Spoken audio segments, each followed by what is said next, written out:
Bobby went to a lot of trouble and broke a couple of laws, officer. Trying to convince me that your mother died in a fire. Now, maybe you can write that off to good intentions. I cannot. Dad, she was just trying to help you move on. She lied to me. There's something you've never done. Yeah, you're right. I am a liar. And a hypocrite.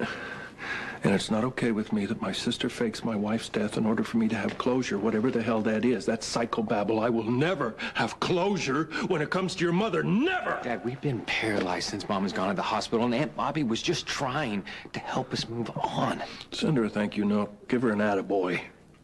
Do you think Mom would want you to turn your back on your own sister? Unfortunately, Lucky, we will never know what your mother would want. You know, sometimes I just think you need somebody to hate. Get out. Fine, you know what? I'm gonna go. But for all the allowances we make for you, you're the most judgmental person that I know. Keep it up and Sky won't even be able to stand you anymore.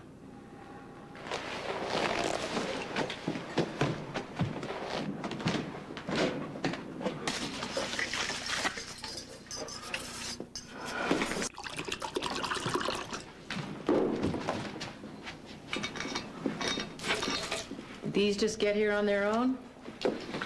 I want that tree out of here. Well, at least you didn't trash the whole thing this year. I guess that's progress. Oh, listen.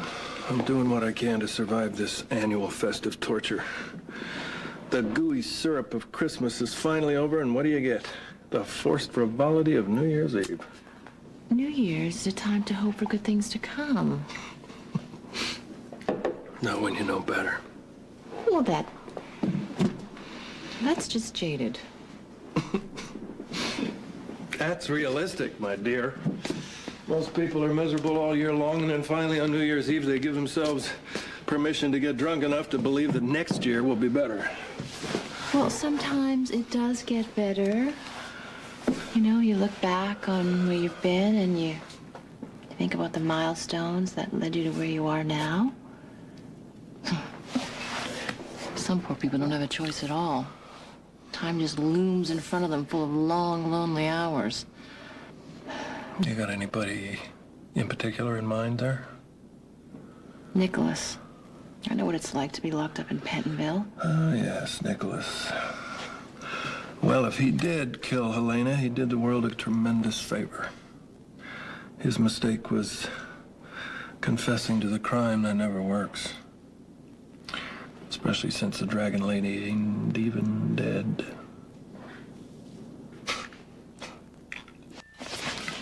If you have proof that Helena's still alive, that means Nicholas can go free.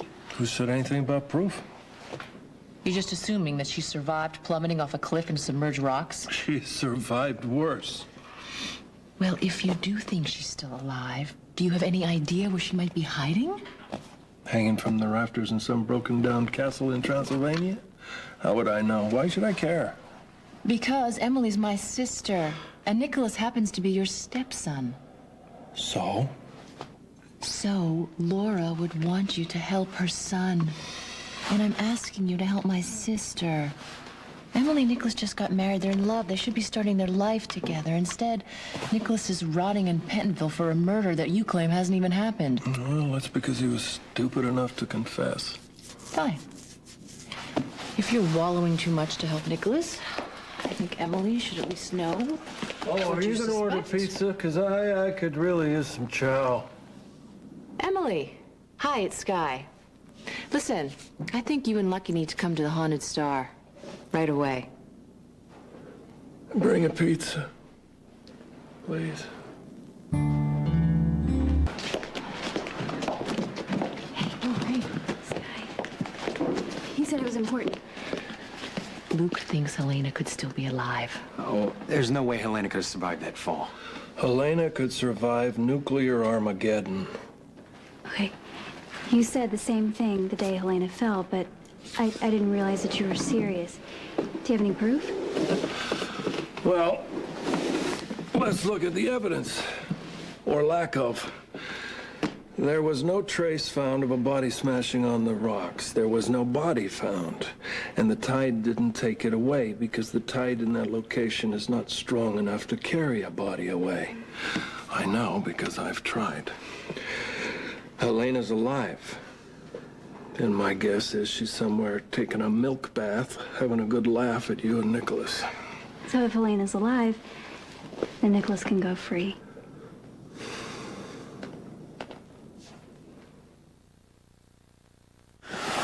So where do we start looking? Do you think Helena went back to Greece? Wait, hold on. Emily, this is just a gut feeling. Luke doesn't actually have proof that Helena survived. There's no body. There's no body because she's alive. My guess is she's in the south of France or somewhere in a luxury spa, having beauty treatments, and she will stay laying low until Nicholas is rotted a bit in prison, maybe a few months, maybe a few years, just to teach him a lesson that it's not good to shove her off a cliff. Then she'll resurface.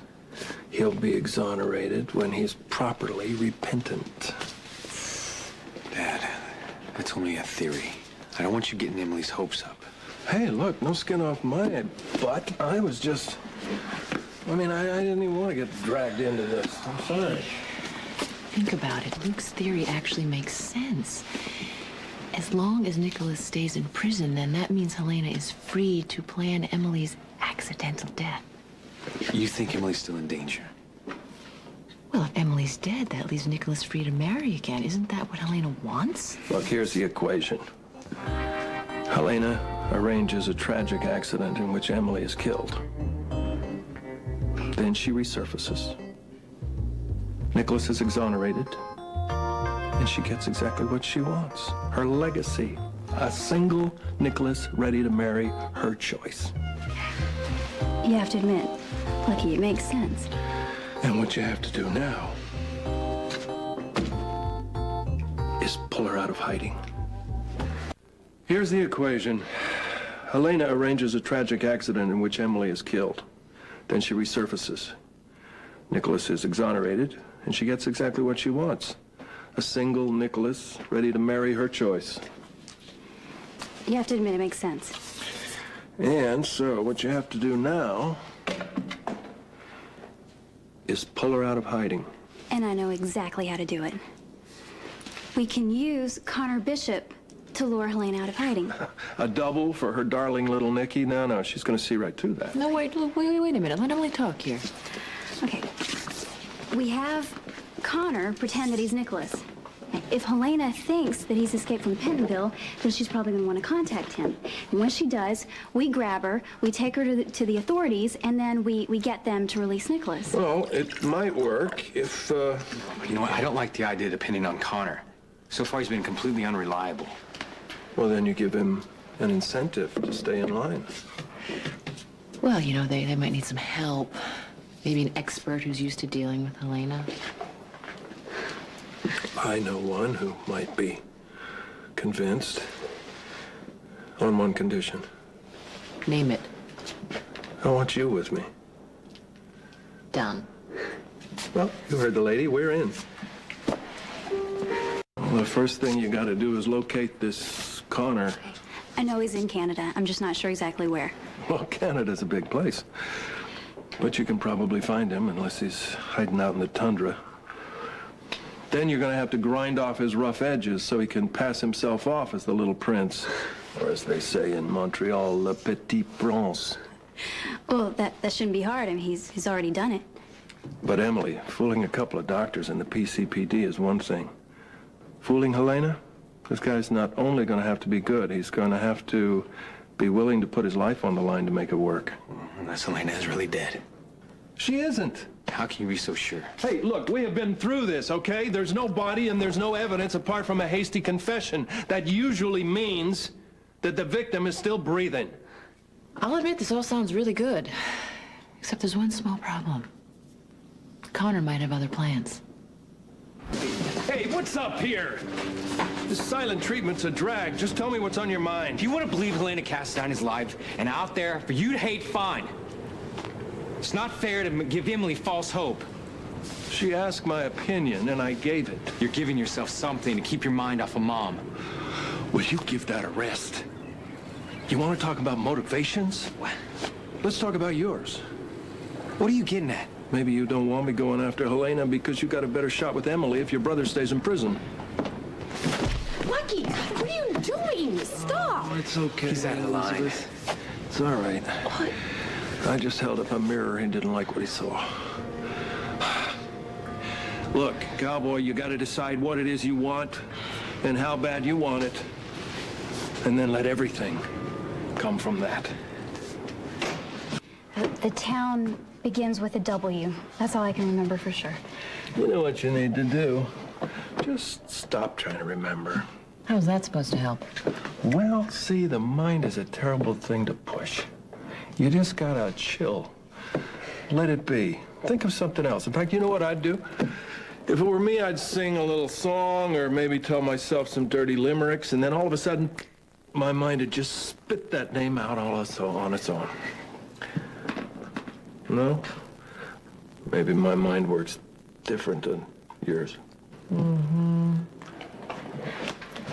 Hey, run that list so Emily can find that town in Ontario. Now that is going to help. Look, you told me what was going on, so I'm here to help you. Thank you, guys. So, cowboy, you in on this deal, or are you just gonna spend your time second-guessing everybody's motives? I have my doubts that Elena's still alive, but I'll do anything to keep Nicholas out of prison. All right, let's see if this atlas helps. Here we are. Canada, Ontario, cities. All right, let's give it a go. Is it Washington's Corners? No. How about Wayville, Weddington, Wellsburg? Wellsburg. That's it. Wellsburg, Ontario. That's where Connor was planning to go.